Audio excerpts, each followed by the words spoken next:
Her critically acclaimed debut novel, Lectureship, was featured in Time magazine as one of the best 100 fantasy novel books of all time. Lectureship also won the Locus Award for Best First Novel and is a Nebula, Ignite, and Lodestar finalist. Her second fantasy novel, A Snake Falls to Earth, received a Nebula Award, an Ignite Award, and, amazingly, a Newbery Honor, and is on the National Book Awards long list. Darcie is married to a veterinarian named Taryn. One item not here is your most recent book, Shen Len, which is back here as well. Yes, which can be read standalone. It's in the same universe as Lectureship, but I should say that it's up for a Lodestar Award at the WorldCon. So I'm going to Seattle this year. That's going to be fun. Great. Well, without further ado, I'll turn things over to Dr. Darcie Littlebadger. Oh, thank you, everyone. Thank you. All right, can y'all hear me okay? All right, awesome. I usually do something called Twitch streaming where I like stream on the internet and I have like a mic in my face constantly, but sometimes I get too close or too far. So like let me know, just like wave a hand if it becomes hard to hear me. And I was thinking I would like to read a few chapters from A Snake Falls to Earth, which was my second book, the one that received the Newbery Honor. And then I do want to leave time for questions as well, because that's my favorite part of doing these events is like chatting with people and answering questions, sometimes asking my own. And for context, this first chapter is pretty personal for me. It was inspired by two elements of my family. The first was when I was taking care of my grandmother when she was in hospice. And my great-great-grandparents on my mother's side, on my dad's side, I'm Irish-American, but they spoke Lipan. But my great-grandparents, they primarily spoke Spanish. My grandparents, they spoke Spanish, a little English, and then my mother, first language was Spanish and then English. So I was trying to take care of my grandmother, and she was mainly speaking in Spanish, and I don't understand pretty much any of it. So it was that language barrier that I realized that can be so difficult when trying to connect with my elders. And another element is you're going to hear a story in this that's told to the main character in Lipan Apache, and it turns out to be very important that she understands it. And that's also something that my family went through because my great-great-grandpa, he would, for lack of a better term, every morning, he would say this prayer to the sun, and it was in Lipan. And so we have this oral storytelling tradition, this tradition of passing on knowledge that was just so strong that even though the generations past him didn't speak Lipan fluently, they knew this prayer word for word. And so when, a few years before this book was published, we were able to fill in all the gaps, and now we know what it means. So it's like, I want to convey the importance of this in this book. So you're going to see a little element of both of these. And as you can tell, when I try to speak the Spanish words, I'm not fluent. My cousins tease me all the time. Yeah, it's language. There's so much knowledge that's conveyed in it. All right, Nina, age 9. On the hospital bed, her delicate body cradled between thin white pillows, Rosita dreamed. Pictures in metal, plastic, and wooden frames surrounded her, displaying images of friends and family, giving the appearance of an audience. However, the only visitor in the room was Nina, who sat on a tin chair beside the hat rack-shaped IV pole. Nina couldn't stop looking at the sepia-toned photograph in an oak frame. Propped on the window ledge, it featured a portrait of great-great-grandmother Rosita as a young woman. The picture came from an era long before digital cameras. In those days, people posed in front of boxy cameras and had to wait days to learn whether they'd blinked. In her portrait, young Rosita wore 100 strings of pale seed beads around her neck against her buckskin-clothed chest. Some had glinted, each glass bead a mirror for the sun. Young Rosita's fine black hair had symmetrically framed either side of her directly at the camera lens, as if challenging the photographer to blink first. In most old-timey photos, the subjects didn't smile, but young Rosita's lips quirked in the suggestion of stifled laughter, as if she'd remembered a joke, one she could barely wait to share. In the hospital room, Rosita's hair fanned across the pillow in thin white wisps. Her eyes, now opening slowly and warily, were sunken. Advanced age had sculpted her face against the contours of her skull, revealing sharp ridges that had once been hidden by plump cheeks. Without her dentures, Rosita's thin lips curled inward. Rosita looked towards Nina. Did she need something? Water? More medicine? In anticipation, Nina opened the speech-to-text translation app on her phone. Don't worry, she said. Dad's coming back soon, and after lunch, Grandma will visit. Nina's father was speaking with doctors beyond the closed door. Are you okay for now, Abuelita? Great-great-grandmother didn't speak much English. Unfortunately, Nina knew even less Spanish, but her attempt to communicate worked because at the word abuelita, Rosita's lips quirked, creating the same anticipatory, gentle smile that shone from the old photograph. ¿Quieres escuchar una historia? She asked, her voice raspy but strong. The translator on Nina's phone automatically typed out the question, do you want to hear a story? Nodding, Nina scooched her chair closer, flinching at the nails on chalkboard screech of metal legs scraping against the smooth white floor. Rosita patted her cradle of pillows, finding a gray remote control between them.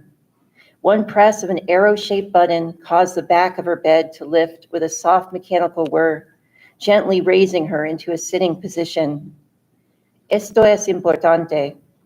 This is important. Guarda nuestra historia. Remember our history. Again, Nina nodded, hiding her confusion. The first time Rosita said historia, the phone app had translated the word as story. Now it translated the word as history. Which version did her great-great-grandmother, despite its 4.8-star rating and how it worked for her in the past? Most of the story Rosita was telling now had been classified as an unknown language. How is that possible? The app had advanced linguistic AI and could understand thousands of global dialects. Occasionally, Rosita used a Spanish phrase, but they were so sporadic, Nina couldn't piece together the story or history using the Spanish translations alone. However, Nina, as each word was connected, one flowing into the next.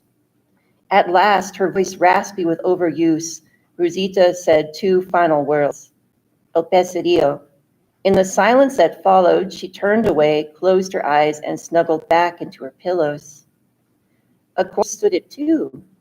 Years ago, Nina's parents taught her that Lipan needed to be revitalized.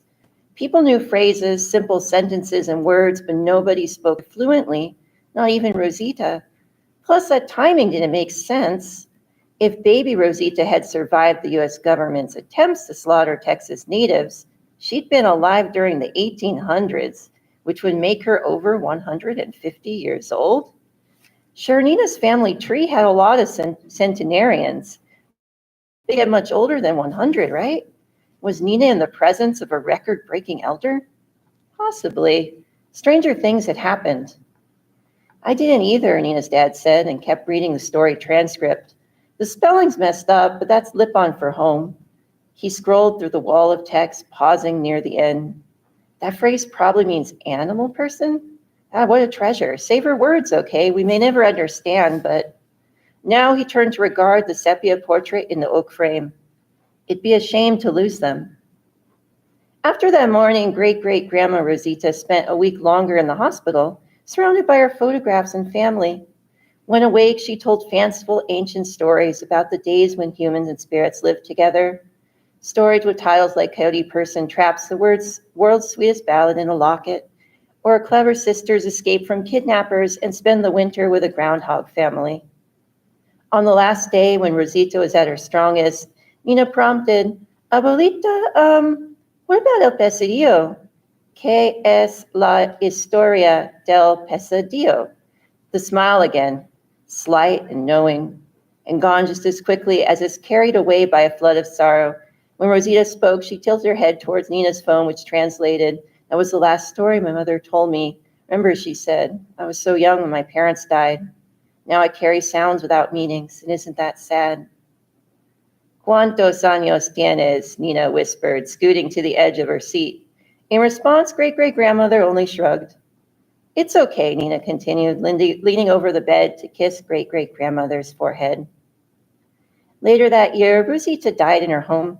It happened peacefully, everyone said, as if she had simply decided, tonight's the night, shut her eyes and strolled into the underworld during a gentle dream.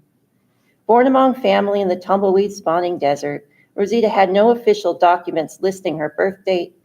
When Nina's father removed her portrait from its frame to scan the image for her wake, he found a single date written on the back, 1894. All right, chapter 2 is called Cottonmouth is Cast from Home. And let me get some coffee before. I can't remember when I learned about the path to anywhere you please. It's one of those stories everybody seems to know, like a persistent thread of gossip. I'll never forget the day it found me completely by chance in the terror of robin-kept forest. Thing is, I didn't realize the path was special until I'd already walked it. Where would I be now if I'd known? Mama was overprotective. She didn't chase me from home till I was 15 years old. It happened during a calm midsummer morning. I was napping on the riverbank, dreaming about the sunlight. Real sunlight, the kind that's so bright and warm it almost burns. You can still bask in the dimly radiant light that slips into the reflecting world, my home of spirits and monsters. The pseudo-sun, we call it. But it's no perfect substitute. Without so much as a greeting, Mama propped a rucksack full of supplies onto my chest and hissed, "Wake up, Ollie, you're ready." I clutched the bag in a death grip against my skinny chest, hoping I was just having a nightmare. Really? Today? Yes, today. Of course today. When else is there, little snake? She dropped a tightly folded blanket on top of the rucksack, and with the weight of densely woven sheep wool, caused me to hiss with discomfort and sit up, shifting the parcel's combined weight onto my lap. "Can I live down the river?" I asked, fumbling for my spectacles. The world sharpened when I slipped them over my eyes. "If you do, it better be so far downstream that I never see your scaly tail again, kid." At my dismayed gasp, Mama expression softened, and she added, "If I let all my children stay here, we'd run out of food, space, and patience." "You can make one exception," I ventured. "For me?" "Absolutely not. That'd be unfair." Mama pointed south with her nose. "Leave now and you'll reach the damn town before nightfall. The beavers usually have room for a lodger." "And if they don't?" I muttered. "You're a cottonmouth," she snickered. "Sleep under a bush." As if to demonstrate, Mama switched from her false form to her true form. She slithered out of her dress and bared curved, venom-filled teeth in my direction, warning me to skedaddle. Okay. With a final wistful look at my favorite sunning rock and the family cottage, a squat dome of moss-covered stones, I heaved the rucksack over my shoulder and scooped up the blanket. Its fabric, which smelled of sage and smoke, felt dense under my fingers. "Goodbye, Mama," I said. She remained silent until I turned my back on home and started trudging down the riverside.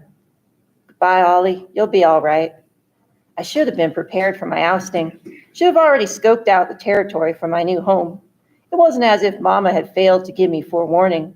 That winter, she'd borrowed a massive loom from the sparrow woman who lives across the valley. Then she'd haggled for brown and green wool at the market. "I'm making you a good blanket," she warned me, "and it'll be my last gift to you." But Mama spends most of the day in her snake form. Her fingers, in her own words, feel like alien appendages. They'd moved hesitantly over the spun yarn, warped strings, and batten. I thought I had another year. Guess she'd been determined to finish by summer. That haste was for the best. If she'd sent me away during a cold season, I probably would have frozen solid outside the cottage. Even in our false form, cottonmouths do poorly in low temperatures. I suppose that's one reason why Mama's last gift was a thick blanket. I walked in a glum daze until my stomach tickled with hunger. Mama had probably packed rations in my rucksack, chewy smoked fish and dense honey-soaked cornbread, but I didn't want to break into the emergency food so soon. There'd be fresh meals at the damn town. And I want to say it's dam as in beaver dam, not the other dam. I was like, when I read out loud, it's always difficult to tell. It's like, it's that kind of dam. Rich stew, baked yucca, and fire-seared corn with juicy kernels. I may even have a mug of thick chocolate if a trader from the south had been visited recently. The thought of a warm feast urged me forward. I even tried jogging, only falling into a brisk walk because the rucksack kept thumping against my back. I changed into a tunic, but the fabric did little to cushion my bony spine and shoulders. It's been several years since my last trip to the damn town during a family outing by boat, but if I recall correctly, I didn't need to run to reach the dams before the pseudo-sunset. Everything will be fine, I told myself. And it was. Until I reached the split in the river, a wishbone-shaped division of my path. I hesitated, trying to remember whether I should follow the right or left branch of the bifurcation. It's when I realized that I couldn't remember ever seeing the split before, much less which direction would take me to town. It was too easy to nap on the warm deck of a riverboat. I'd never been awake for this part of the journey. For a couple minutes, I searched my surroundings for anyone who could help. Although there were crickets in the grass and silvery minnows glittering under the ripples of the river, there weren't animal people like me. Believe it or not, there are a lot more animals than animal people in the reflecting world. If I had to rank us by numbers, plants, fungi, and animals, in that order, are most abundant, then animal people, then monsters, then others. So I had a choice to make, right or left. At the time, 50-50 odds seemed pretty good. If I made the correct choice, I'd have a warm meal and a soft cot before nightfall. Wrong choice meant I'd just have to dig into my rations, camp overnight, and retrace my steps the next morning.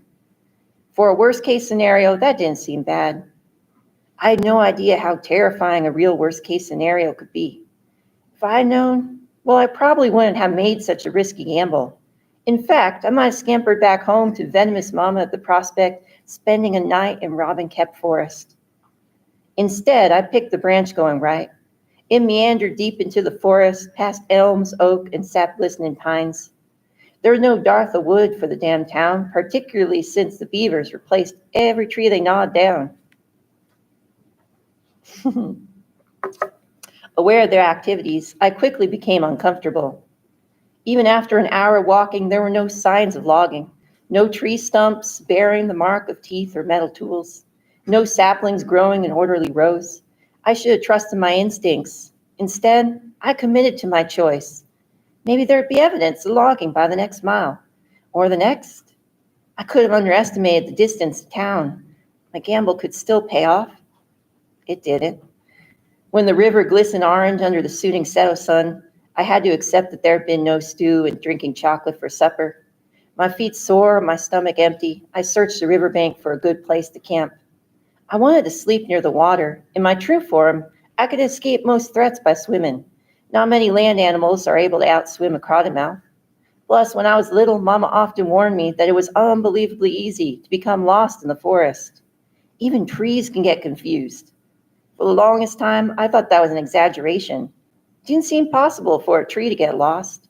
Even in their false forms, plant people must remain rooted, their legs or torsos sprouting directly from the ground. Then Mama explained to me she once met an elm person who was 1,000 years old, bark tougher than the plates on an armadillo's back. Everyone called her the Screaming Elm because she wailed, "Where am I?" all day long.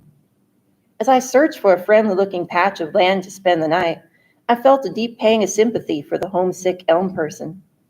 Then I came upon a clearing, a semicircle of flat, dry, inviting land tucked against the bright river. It was perfect. I could envision building a cozy one-snake cottage in the center of the clearing. There would be a fishing dock crafted from beaver-cut logs, week-long trips to town and naps on the warm riverbank. I dropped my blanket and rucksack in the center of the clearing and sprawled in the cool grass. Already, from the shadows of the forest, the night bugs and toads were singing. The voice of a lovesick frog person wove between the cacophony of screeches and chirps. "Where have you been?" the frog person sang, his voice mellow with longing and hope. "Where will you be? Will you be with me?" The song faded as if carried by the wind. He must have been singing as he walked through the forest. I wondered how anyone found each other in a place where it was so easy to become lost. Before bed, I devoured half the smoked fish in my rucksack and drank deeply from the river.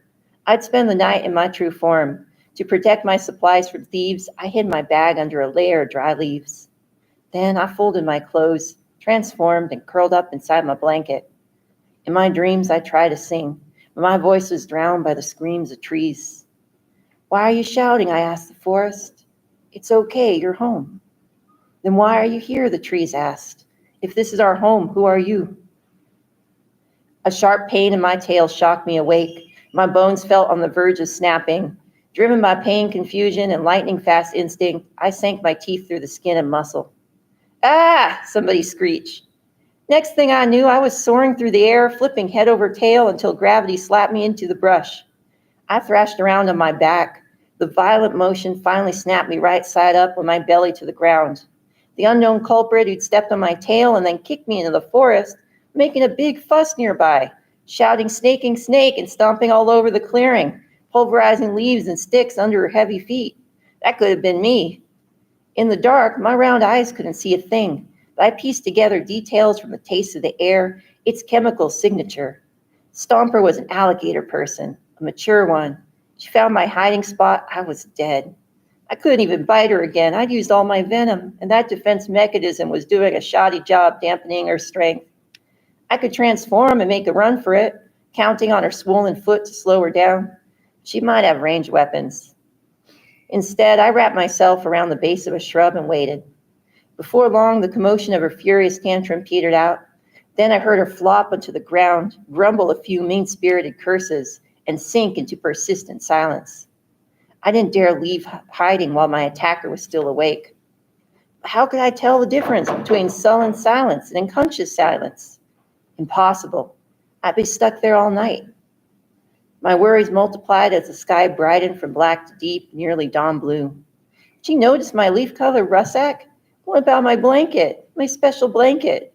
I shifted, peeking between sharp, sparsely leafed branches. My tongue flicked through the air, tasting anger, blood, and the sourness of venom-damaged tissue. I made out a blocky shape hunched in the center of the clearing, fussing over a large item. It was too large to be my bag. Even aided by the faint light that trickled through the canopy, my eyes were useless for details. They sensed motion, shapes, and the hint of color. In my false form, I was nearsighted and had to wear a pair of silver-framed spectacles with round glass lenses. I probably needed spectacles in my snake form, too. That said, it didn't take perfect vision to puzzle out the alligator's next move. She started hammering poles into the ground, occasionally grunting with pain, and then folded a tarp over the pyramid-shaped frame. She was setting up a tent just feet away from everything I needed to survive. I threw back my head and opened my mouth in a silent scream. How did everything go so wrong? I hadn't lasted a day. Maybe I should slither back to Mama's house and beg for mercy. Just one more year in her cottage, one more blanket. I'd be better off taking my chances with a foul-mouthed alligator. In retrospect, I should have suspected that the clearing would be a prime campsite for other fish eaters. The alligator could camp there for days. It's only a matter of time before she noticed my rucksack, and imagining a stranger rifling through my possessions, then stomping on my spectacles with spite, made me throw back my head a second time in a dismayed silent scream. I resolved to wait until the alligator was distracted and then sneakily grab my stuff and escape. She'd probably rest soon. Alligators were supposed to be big fans of day napping. Sure enough, that mid-morning, a long snore rumbled from the tent. The rhythmic thunder of her breath encouraged me to stiffly unwind from the shrub stem and slither around the perimeter of the clearing. When I reached the little mound of leaves blanketing my rucksack, I transformed. The ground crunched under my bigger, heavier body. I froze, wide-eyed, waiting. When the snores continued, I exhaled with relief and squatted beside the hidden bag to gingerly, leaf by leaf, remove the layer of camouflage. Then I lifted my rucksack from the ground at a snail's pace, flinching to every minute rustling sound it made and relaxing only when it hung from my shoulder. The strap dug into my bare skin, reminding me how delicate my false body was without clothes. I needed my moccasins and pants. Where were they? Oh, right. I'd folded them on top of my blanket, which was tucked behind a tree on the other side of the clearing. Fantastic. I had to sneak past the tent on legs. Couldn't slither in this body, but I sure couldn't carry all my supplies as a silent little snake. I just had to be clever about it, sync up my footfalls with the snores. Every rumble she made, I took a step. Snore, step, wait. Snore, step, wait. It's working. I now stood a couple feet behind the tent. The air seemed to tremble with every snore. Or maybe I was shaking. Just a few more steps, I reassured myself. A robin dropped onto a nearby branch and puffed up his red chest feathers. What are you doing? He chirped, creeping around Miss Brunn's camp. Troublemaker.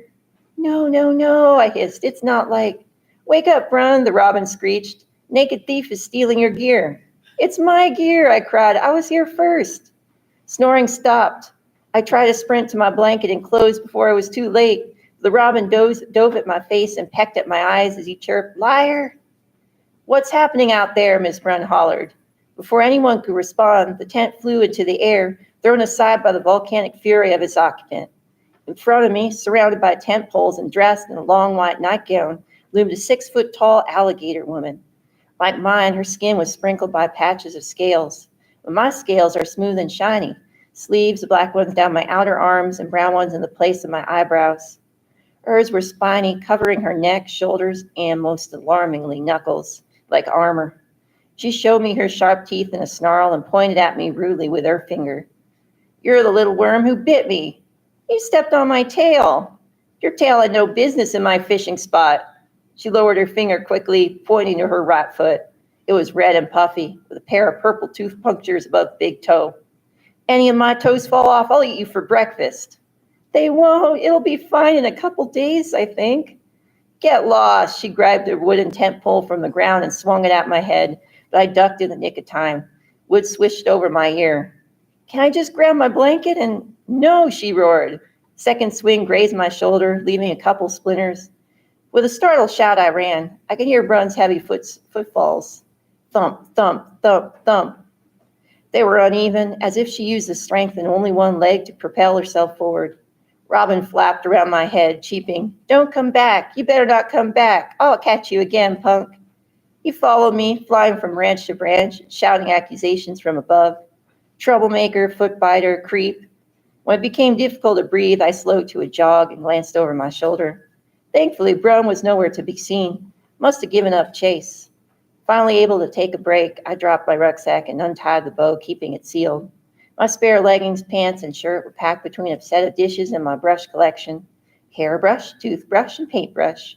There was also a rough scrubbing brush for heavy-duty cleaning tasks and skin removal. Sometimes, after shedding, patches of dry, dead scales cling stubbornly to my body. It's not good luck to carry around dead skin. As I slipped into my pants and shirt, I shouted at the robin, "See, this bag is filled with my stuff. Stop harassing me." "And what about the bite? You tried to murder my friend." "First, she's going to be fine." "You think," emphasis on think. "I'm 99% certain. Plus, I didn't mean to bite her. It was instinct." "Oh, you can't control yourself? That makes you even more dangerous."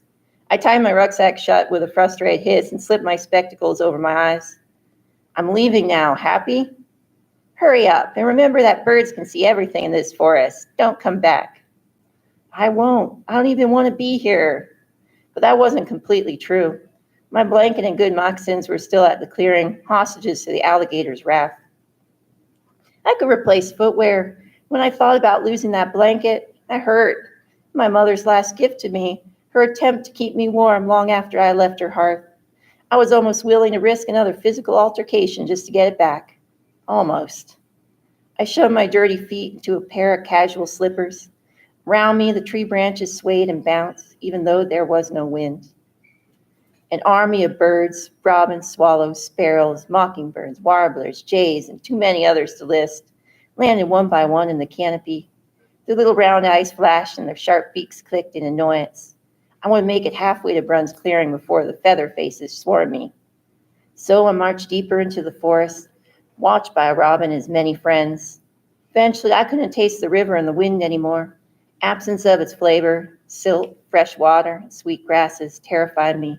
I could always discern the chemical composition of the air, even in my false form. I never lost track of the river before, never been so far from my element. After I wandered enough to lose most of the birds to boredom, I took a meal break. Unfortunately, Mama had only packed enough fish and bread for a day-long journey, no doubt assuming I'd reach the damn town before my rations ran out. If I hadn't taken the wrong branch in the river, my morning would have consisted of boiled eggs and pleasant conversation. I'd have been surrounded by friendly, generous hosts. Could I find another way to the town, perhaps by looping back through the forest? The loop would have to be wide, which meant another day or more of hiking. What other option did I have? My inner badmouther warned that I'd get lost. It hissed, "Ollie, if you can't follow 1,000,000,000 tons of running water, how will you navigate through the strange forest?" Luckily, unlike earlier, my surroundings were now teeming with life. So I decided to wave down the first kind stranger I met and ask for help. Maybe someone would even accompany me to the destination, shielding me from additional misunderstandings with the locals. Fortunately, after being chased by 1,000 birds, I was being avoided by everyone else. That's how it seemed anyway. The farther I walked, the darker and denser my surroundings became, but nobody revealed themselves to me. There were others out there somewhere. I sensed them. Suggestions of squirrels, possums, voles, even other snakes lingered in the air. There was movement in my peripheral vision, rustling leaves, crunching shrubs somewhere nearby. Can anyone point me to the river? I shouted. Anyone? Please? You know the old saying, tree falls in the forest, but nobody's there to hear it. Does it make a sound? Well, I started to wonder, if Nolly asked for help in the forest, nobody makes a sound. Does anybody hear him? Even the angry birds had left me. Judging by my sleepiness, it was mid-afternoon, well past nap time.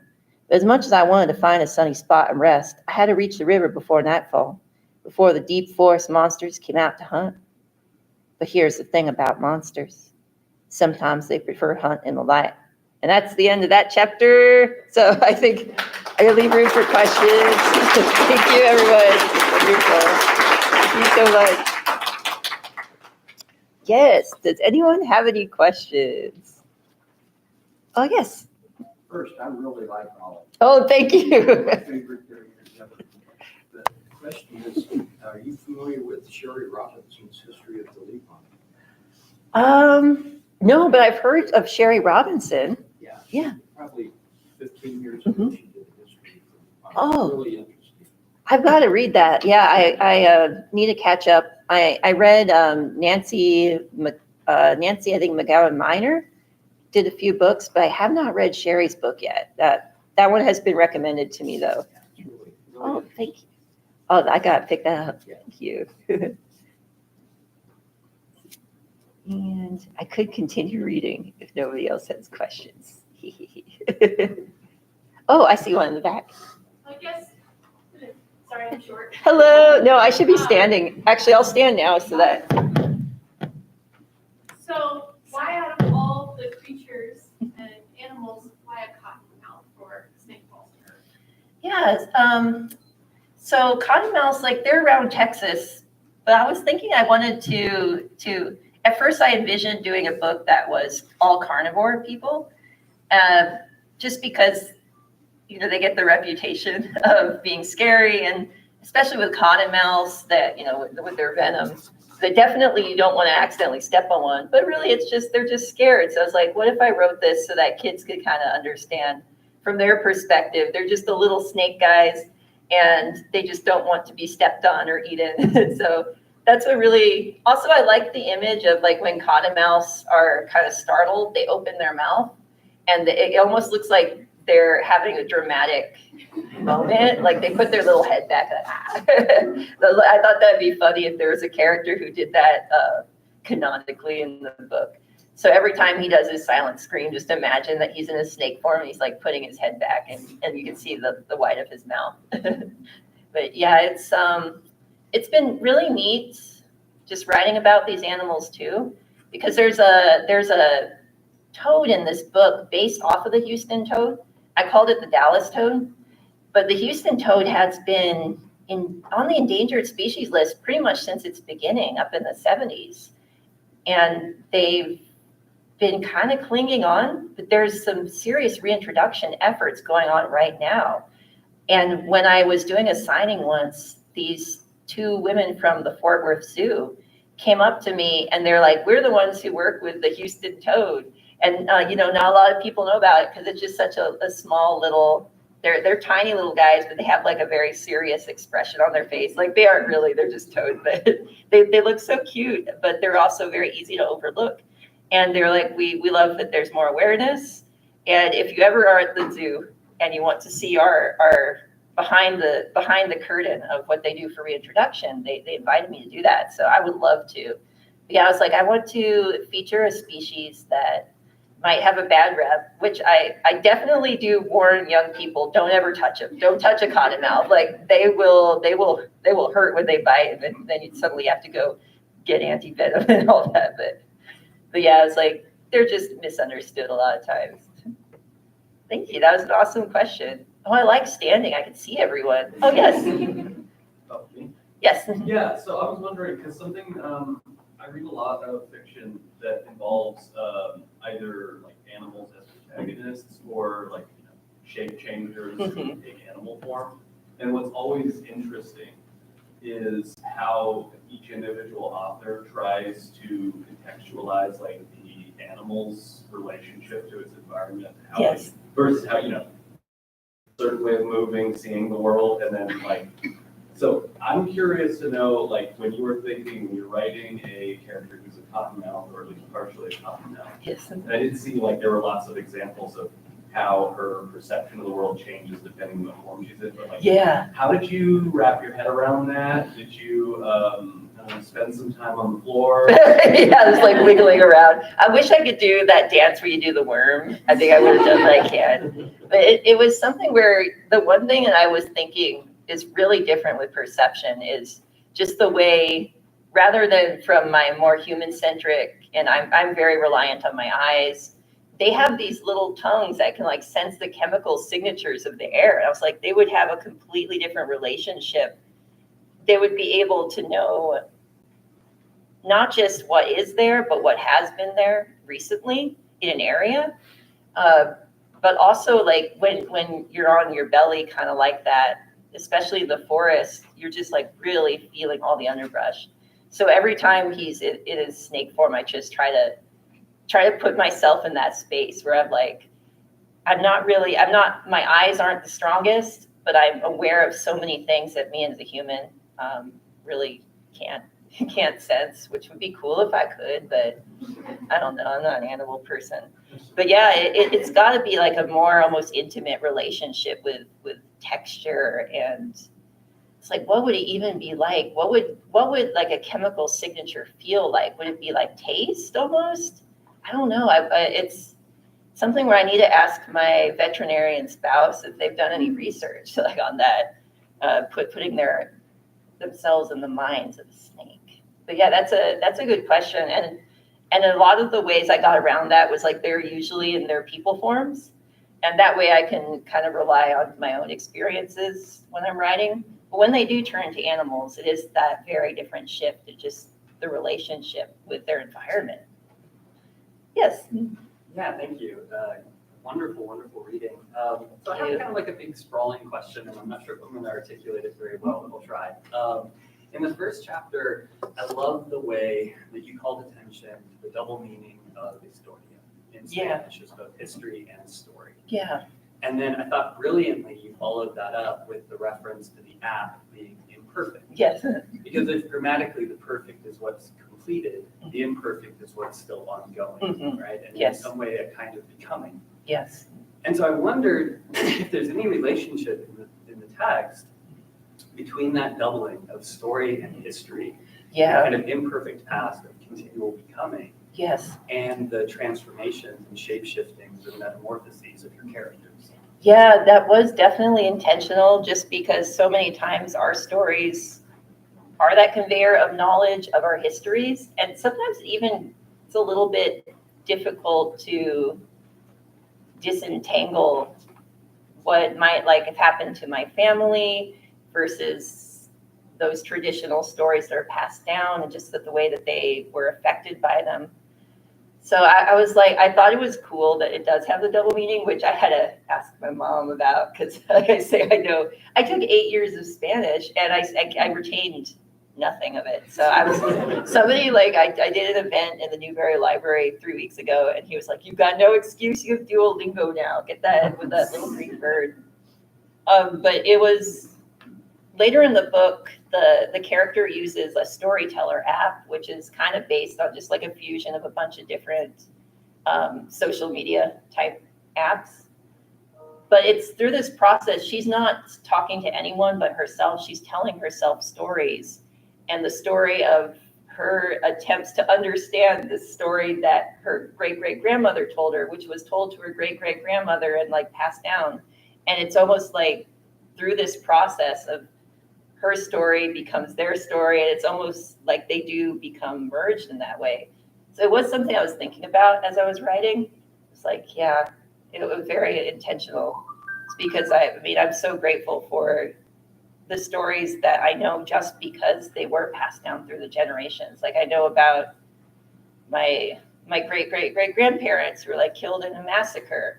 But then that led to my great-great-grandfather, Brigido, becoming a leader, and he took on the name De Leon by working on a ranch with a Spanish man. So it's just all of these ways that the past like influences my present now, and I hope to become part of that chain. We'll see. Oh, yes. So I just love your use of imagery. I think it's so fascinating, and I can really picture myself in your stories. Thank but you. You mentioned earlier you wanted to have cottonmouth characters who could show children that they're not these scary, evil things. And just kind of shifting there. I'm an ed major here at the university, Yes. and we're currently learning about how to teach children how to write. Oh, Do you yes. have any suggestions for that?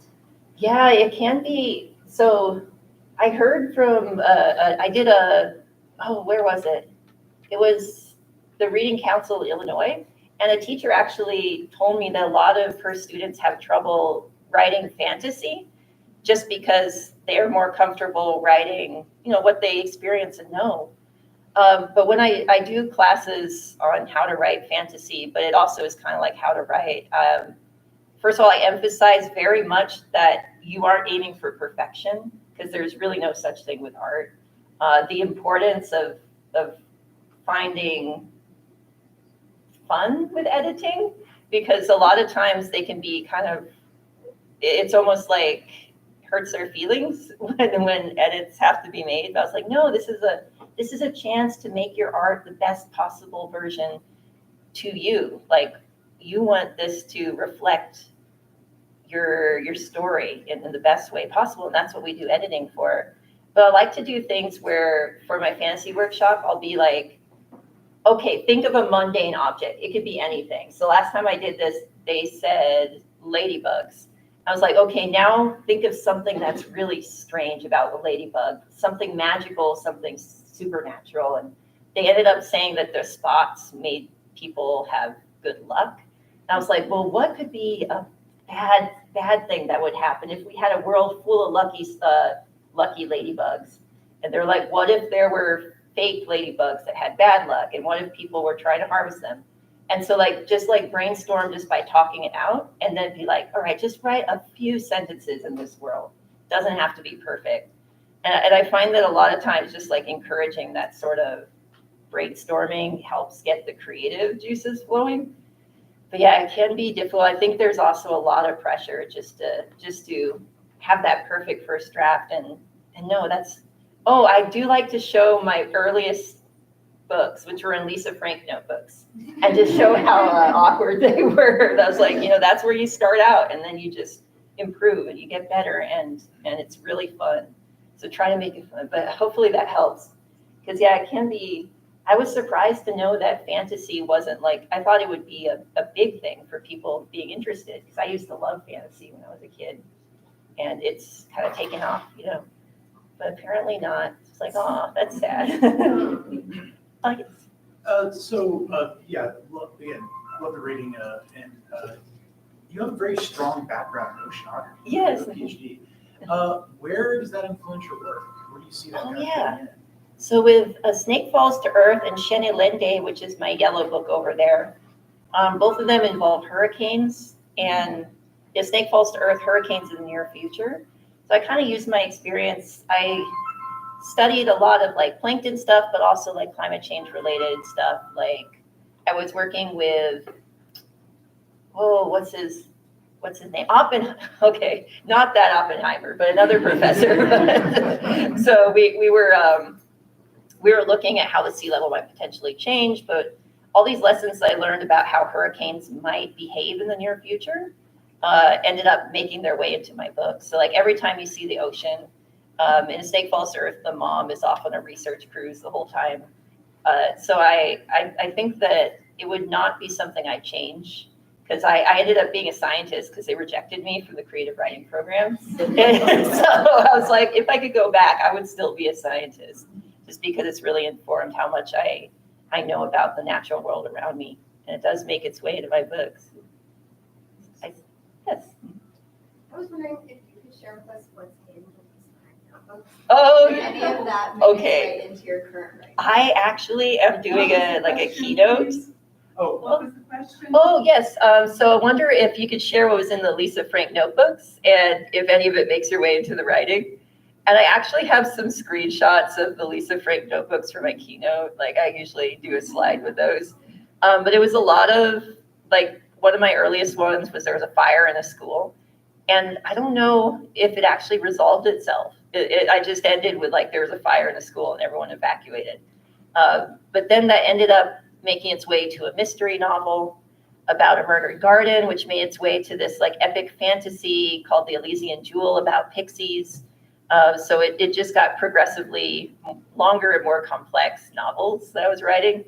When I was 12, that Elysian Jewel was actually almost 400 pages long, so it was wild. Yes. Over here. Hi.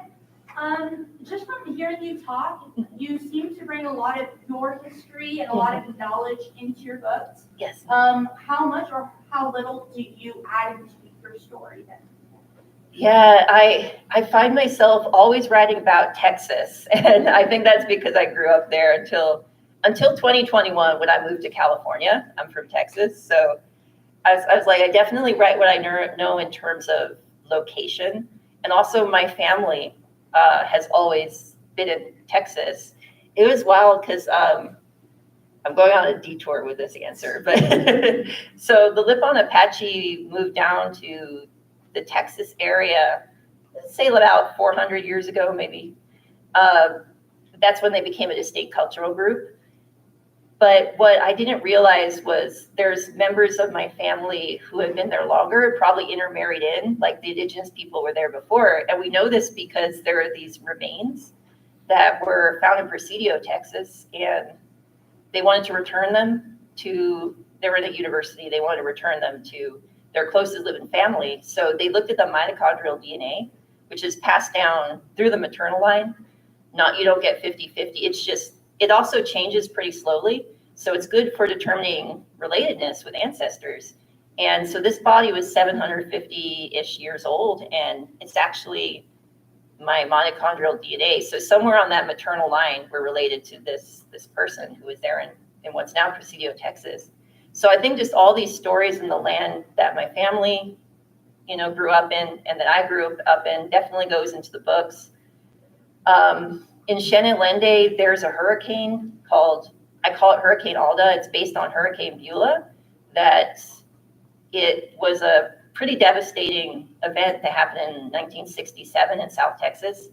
And it destroyed a lot of what they call rancherias, which is where Lipan people and other native people lived, but also a lot of, they call them colonias, where a lot of immigrants lived.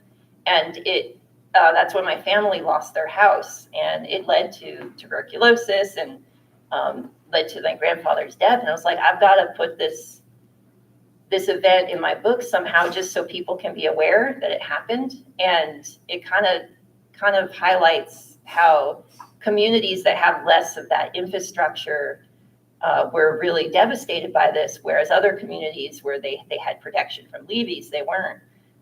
So it's like these stories do make their way into my books, and I think it's hard for me not to write about my family, just since it's so important to me.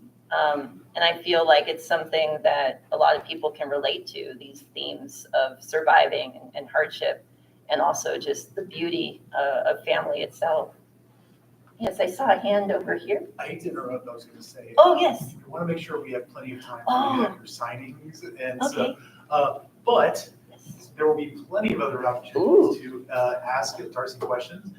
There is a meet and greet at 1:30 and hosted by Multicultural Affairs Oh, on the bottom okay. floor here. Everyone's welcome to attend that if you'd like to have more chances to ask questions. Thank you. And there are also panels in the afternoon, starting at 3. Darcie will be on panels at 4:10 and 5:20. Yeah. So I'd like to ask everybody before we, mob at the table to buy books, before we mob up here to get signings. I'd like to let's give her a hand. Oh, thank you.